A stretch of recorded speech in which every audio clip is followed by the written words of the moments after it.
ভাই, আপনাদের সাথে কথা বলার সামান্যটুকু রুচিও বাড়তেছে না আমার।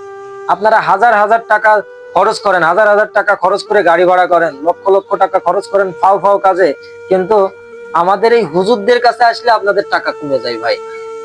আপনারা এমন একটা ভাব করেন হুজুররা যেন কিছু বোঝে না, আনকালচার্ড, হুজুররাও অশিক্ষিত।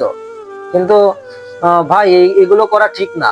আপনাদের যদি জানাজা পড়ানো না লাগতো, বিয়ে পড়ানোর সময় যদি আপনাদের না লাগতো হুজুরদের, তাহলে তো হুজুরদের আপনারা মানতেনই না।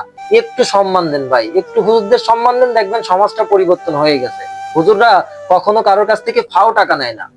আপনাদের দরকার এই টাকা নেই, এই টাকা কি সম্পূর্ণ আমি পাবো? এটা মসজিদ, মাদ্রাসা, সরকারি খরচ, এগুলাই চলে যাবে।